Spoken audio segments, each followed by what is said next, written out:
না ওরকম ধর্ষণের শিকার হয়নি, শুধু টাকার জন্য ছবি রেখা শুধু টাকার জন্য হুমকি দিছে। মানুষ এখন কিভাবে মেয়েদের বিশ্বাস করবে? যে নারী নিজের ইজ্জত নিয়ে মিথ্যে সাজাতে পারে, সে নারী দুনিয়ার যে কোনো কিছুই করতে পারে। দর্শক বলছে, শরীয়তপুরের কলেজ ছাত্রী গণভোগের শিকার হওয়ার যে ভিডিও ফেসবুকে ভাইরাল হয়েছিল তা সম্পূর্ণ নাটক সাজানো। কলেজ ছাত্রী পরিচয়ে নিজেকে জাহির করা সে মেয়ে মূলত 2 সন্তানের মা এবং গৃহিণী, যা তার শারীরিক গঠন দেখলেই বোঝা যায়।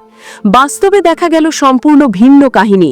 নিজেকে কলেজ ছাত্রী পরিচয় দেওয়া যে নারী গণমাধ্যমে ধর্ষণের অভিযোগ করেছিলেন, তদন্তে জানা গেছে তিনি কলেজ ছাত্রী নন, 2 সন্তানের জননী। তার প্রথম ভাষ্য, পরীক্ষা শেষে সহপাঠী পরিচয়ের এক বন্ধুর সঙ্গে বাসের অপেক্ষায় ছিলেন। তখন কয়েকজন যুবক ভয় দেখিয়ে ভেতরে নিয়ে যায়, বন্ধুকে মারধর করে মোবাইল ছিনিয়ে নেয় এবং তাকে আলাদা করে নিয়ে যায়। তিনি দাবি করেন 10 জন মিলে তাকে ভোগ করেছে। দ্বিতীয় ভাষ্য, 10 জন নয়, মাত্র 1 জন তাকে ভোগ করেছে, বাকিরা দাঁড়িয়ে দাঁড়িয়ে দেখেছে। তৃতীয় ভাষ্য, তিনি বিবাহিত, তার 2 সন্তান আছে এবং স্বামীর সঙ্গে পারিবারিক সমস্যা চলছে। ফেসবুকে পরিচয়ের এক যুবকের সঙ্গে ঘুরতে এসে ফুচকা ভুনা খিচুড়ি খেয়ে রাস্তা দিয়ে হাঁটছিলেন।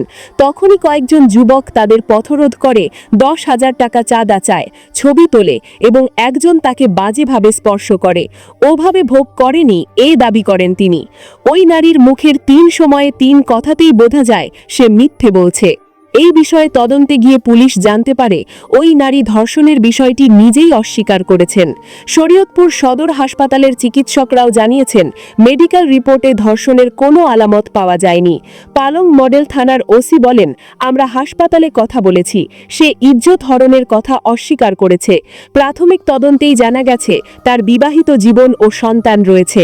ঘটনার সত্যতা যাচাই না করে বোরকা আর হিজাবি নারী দেখে কিছু বাঁদর দেশের সরকারের পুলিশের পিন্ডি চটকাচ্ছিল, বাঁদরদের মুখে মুতে দিল।